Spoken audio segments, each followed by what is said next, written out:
Philly, the podcast city edition. We have a special guest here, Mr. Jake Fischer, writer, reporter for Bleacher Report. Have my guy Marv here, man. We're going to get a lot of 76ers intel out and introduce the folks to Jake. Jake is a writer. He has a book called Built to Lose, Built How to Lose the NBA's Tanking.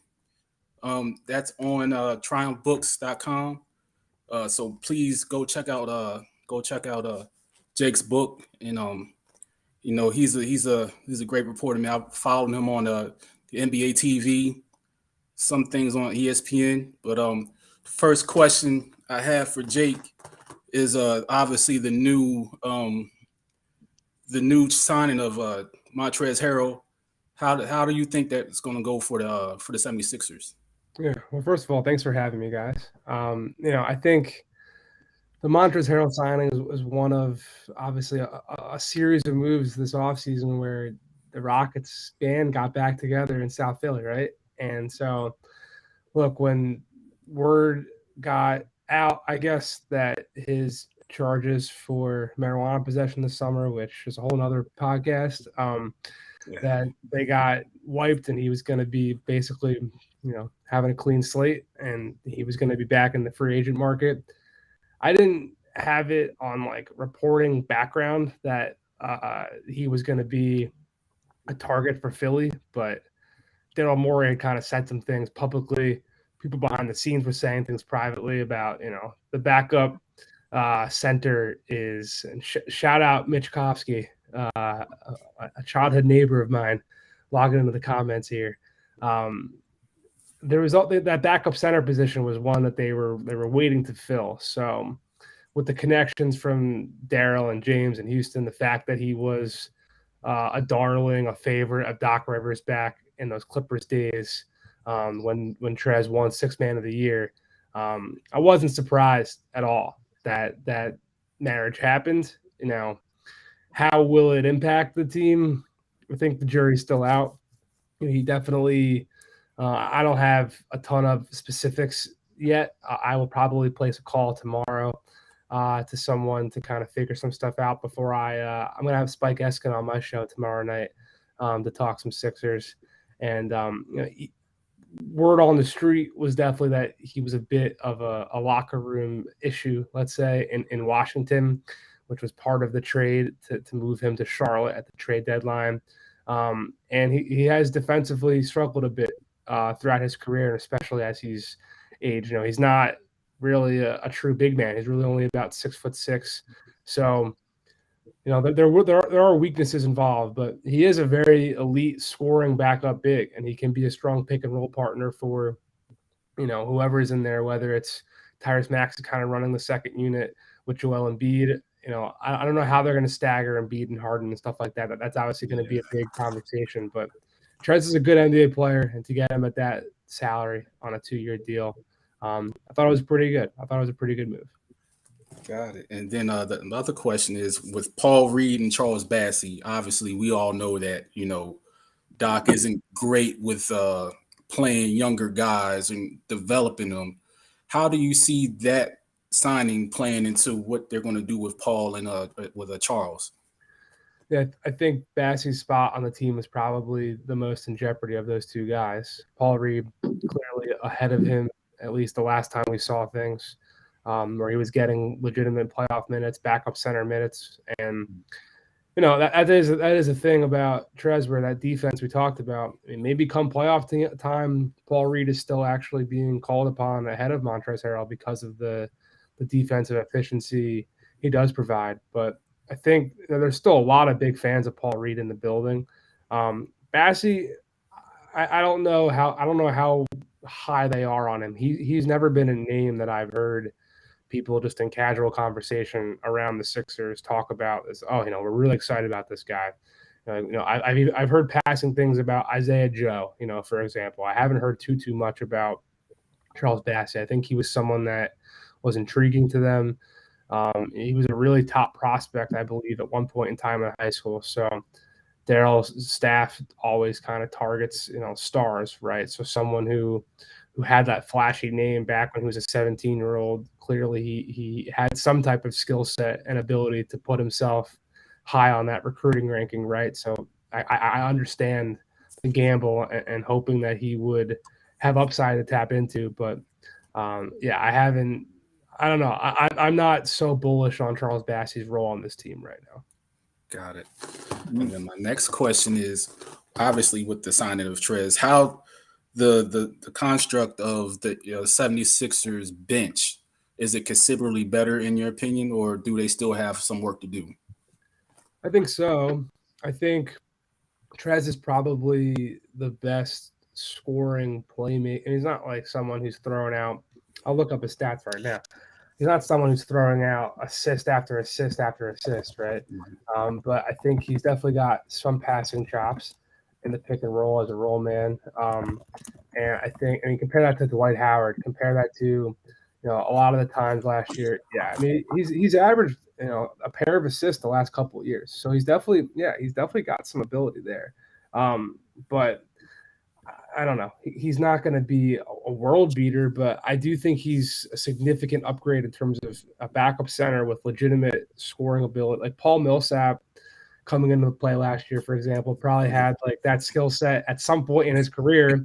By the time he got to Philly, Andre Drummond.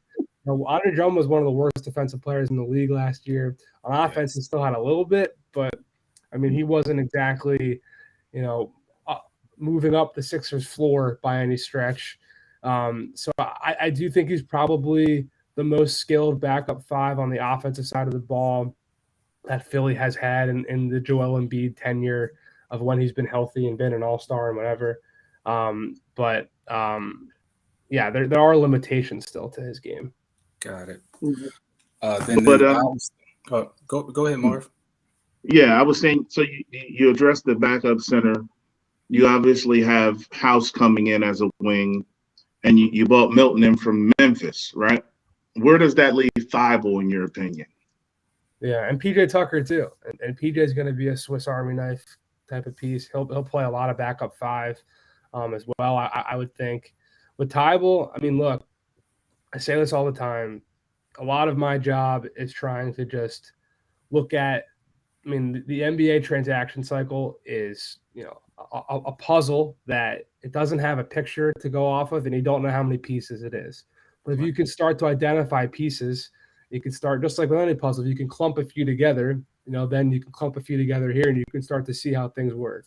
So one of those big puzzle pieces that's obvious for a lot of situations across the board to predict or foresee upcoming transactions is when someone's on an expiring contract, and they are, especially after a rookie contract, but in general, an expiring contract, Jeremy Grant before he got traded this past summer, Aaron Gordon before he got traded, Miles Turner is a big trade candidate right now with the Indiana Pacers. He's facing a contract extension. Even DeJounte Murray getting moved to Atlanta, that was kind of like the Spurs preempting what happened with Dallas and Jalen Brunson, being that DeJounte Murray is going to be a free agent in 2024, not next summer, but in 2 years, and he's going to expect a max contract. San Antonio probably not going to want to pay him that. They're kind of more in a rebuild, so they're already moving him well ahead of that situation because they don't want to get caught holding the bag. So with Thibault, look, the guy's developed and shown legitimate ability to be a top-tier all-NBA defensive talent. He came in like that from day one, basically, right? And there's been value to that. But the lack of progression on the offensive side of the ball, especially with shooting, has put a ceiling on what his impact is on an NBA contending team right now, especially a team with a center like Joel Embiid. So he will have value around the league. And I do think the Sixers will continue to explore moves that will raise this team's ceiling, find wing players who are more complementary, especially with a shooting ability alongside Joel Embiid and around him and James Harden. That being said, like, I don't think they're aggressively shopping Thibault. I think they were this summer, definitely. Oh, yeah. But I think they weren't just trying to get rid of him. There are times where teams call everybody and they're like, we're getting rid of this guy. We're just trying to get the most we can. We're going to canvas the league. We're going to shop them around and get our best offer. In certain scenarios, it's like, all right, we're going to call the whole league and offer this package and see what we can get. And if it doesn't meet our price, we're going to still hold on to him because he's still a valuable player. That being said, like, I do fully expect his name to continue to be in trade talk up until the deadline. And I know, the rights Ricky Sanchez guys, Mike Levin's kind of been waiting for a consolidation trade to happen before training camp. I'm sure that could still happen. It's not something that I'm expecting to occur, but I do think Daryl is one of the executives in the league who looks at his roster as not a finished product in September, and that he has until February. He even has the buyout market afterwards to continue to tweak and fine-tune things. So Tybal's going to be a trade candidate and someone in conversations that the Sixers executives have with other, rival front offices from now until he's no longer a member of the Sixers, honestly. Yes. So then obviously this brings us to the next topic, Tobias Harris, with Maxey really, developing last year. You bring Harden in, you have Joel there. Where does Tobias fit in regards to, the offensive part of the game? Yeah. Could I? You go. Go ahead. I always thought Tobias was a much better 4 than he was a 3 at any point in his career. He's been more efficient and more successful playing that 4 spot than he does the 3. And with the addition of a PJ Tucker who plays the 4, how does Tobias fit into the plans? Because he is a max guy, and you don't want to necessarily have a max guy coming off the bench per se. Yeah. I don't know who's going to be the 5th starter. I would think that Tobias Harris is entrenched as a starting player on this team, being that, he was basically the team's 2nd most consistent player throughout the playoff run last year, and he makes the money he makes, right? So look, if they're going to continue to explore his trade scenarios too, it doesn't make sense to demote him and make him the most expensive bench player in the league. So I fully expect he'll be there. To your point about what position he's optimized at, yeah, in today's NBA, he's definitely optimized at the power forward spot, and that's where he was thriving, in lineups last year. Could he slide over to the 3 with PJ? Sure. I think that's certainly a scenario that's out there, especially being that he is still arguably, like, let's say the Sixers go up against Boston right now. Yeah. He's probably the team's, behind Tybal as the team's presently constructed. He's probably, correct me if I'm wrong, he's probably their 2nd best option to throw at a Jason Tatum or a Jaylen Brown. And they're going to have 2 of those guys on the floor. You go to Milwaukee, like, you're going to face Giannis Antetokounmpo and Chris Middleton. You go to Miami, you're going to have Jimmy Butler and Bam Adebayo, and I don't know. You go down the list. Brooklyn's got Kevin Durant. Like, the East has a lot of talented wing players. Donovan Mitchell's now in Cleveland, so I think he's going to draw a lot of those perimeter tasks on the defensive side of the ball, even if he is maybe at a speed disadvantage, because you do kind of need guys with size and strength, in addition to a little bit of foot speed, to keep up with some of those bigger wings. So he'll definitely play a lot of 3, I guess, proverbially on the defensive side of the ball, even though he is kind of more optimized at that 4 position. Got it. And then right now, as currently constructed, where do you see the 76ers fitting within the top of the Eastern Conference? Do you see him as a top 3 team? Do you see him as a top 5 team, especially with the other additions around the conference? I think there's one way to look at it where Boston and Milwaukee are kind of in a tier of their own. But I think in that top, if you just want to zoom out and think right now on September 12th, who really has a chance to compete to win the Eastern Conference? I think Milwaukee, Boston, Philly are clearly at the top tier. Miami, you got to give some credit where credit's due there, but I don't know. Everyone's a little bit older in that scenario, and yeah. Most teams in the league were not very afraid of the Heat in the postseason or going into the postseason, and I think their struggles in the half court. Duncan Robinson's defense, Tyler Hero's defense has been, pretty put on the microscope. I think Philly's in that top tier with those other with Milwaukee and Boston. I mean, Brooklyn, who knows what they're going to be. The rest of the East is going to be tough. I mean, Toronto, Chicago, Cleveland, all down the line. But I do think Philly's in that top class. I mean, James Harden, Joel Embiid, Tyrese Maxey is one of the more formidable big threes that the league has, let alone in the conference. And how big of a step Maxey can take if Harden's healthy with this hamstring. That you talk to anyone who's a James Harden believer, let alone an apologist, they'll all say, this is the first full off season. He never got a chance to get his hamstring healthy. He's going to get back in the gym. He's going to look good. We're going to come back and see him be that MVP candidate he was in Brooklyn before he hurt the hamstring. So if that's the truth, and he's playing with Joel Embiid now, I think this ceiling on this team is very, very, very high. Yeah, got it. And then obviously, you touched on the Harden deal. Do you feel as though he's going to be back to where he was before, at least when he got to Brooklyn, that version of Harden? I'll say this, everyone I talked to, whether it was a coach, a player, an executive, an agent, like when a team got eliminated from the playoffs, there was kind of almost a sigh of relief and like a breath of fresh air of, man, we've been going at this 3 truncated seasons wedged into like 2 calendar years from the startup of the COVID bubble back in, like June 2020 through September 2020. Then the new season picked up again pretty much right away in late 21 through 22, had a shortened off season again into 21-22. Like everyone kind of across the board was saying, we're looking forward to this rest. We're looking forward to some time off and healing, and younger players not having opportunities to like really grow and put in skill work in the off season.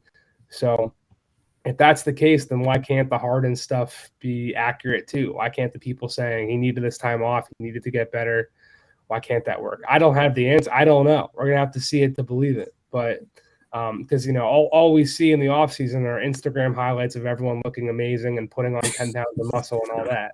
Yeah. So we'll see once the lights are on and everything's real. But, yeah, I certainly believe he's got the opportunity to. Yeah. Got it. Well, Jake, it was a pleasure having you on. I understand that you have a new podcast that you just started up. You have a name of it? I've been working on the show with the call-in app. It's called Please Don't Aggregate This. It comes out twice a week. It's basically like live radio on your phone. So you can call in and you can download the app and you can subscribe to the show. And you can call in and ask me a question and my guests. It's been pretty fun.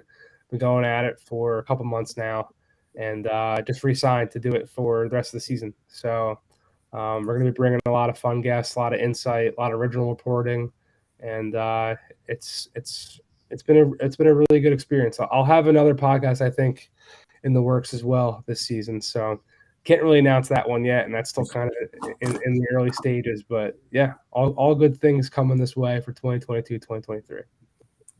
Thank you so much for being a guest. Everybody, please follow Jake at Jake L. Fischer on Twitter. He's a great listen, a great read. Hey, it's the 76ers. And, by the way, the Eagles won yesterday. So that's always good. And I know it's been out for a little bit, but my book, Built to Lose, How the NBA's Tanking Era Changed the League Forever. I mean, it's all about the process Sixers, and there's so much original storytelling in there about Brett Brown and Sam Hinkie and guys like Henry Sims and Lorenzo Brown and Darius Johnson Odom, but also the Nerlens Noels and the Michael Carter Williamses of the world too. So I talked to 300 people for that book, players, coaches, executives, agents, PR people, parents, college coaches, you name it. So there's a ton of information in there that I think any Sixers fan will love, but any NBA fan too. Give us the name one more time. Built to Lose, How the NBA's Tanking Era Changed the League Forever. It's with my publisher Triumph Books that you mentioned earlier, but it's available on Amazon, Barnes & Noble, Target, bookshop.org, wherever books are sold. So, yeah. I will be buying that today. Thank you, man. I appreciate it. Yes, sir. It's very discounted now. All right. All right, I'm on everybody. Audible. Is This it is on Audible? Go ahead. Is it on Audible? Yeah, it is. It is. I'm doing it right now. There you go. Thank you, guys. I appreciate it. Take All care. right. Take care, Thank Jake. you for coming on, Jay. All right. All right, brother. This is obviously the Philly the City podcast. That was a great interview with Jake. Everybody tap in, even on the Eagles side, on the 76ers side. We got a lot of content coming forward for you. It's a pleasure to have my guy Marv on. I saw Yes, sir. Mitch Kofsky in the mentions or in the chat. I saw my guy Walt. You know, we're gonna keep this thing moving, and we're gonna get more guests on. We're gonna talk Eagles. We're gonna talk 76ers. We may even throw in some Phillies if they ever get to the playoffs. We may do that, but we're gonna make sure everything is good, man. So hit that like, hit that subscribe. Philly podcast. Joe Castro, Brandon, E. Walt, Boo Neal, Marv. We are out.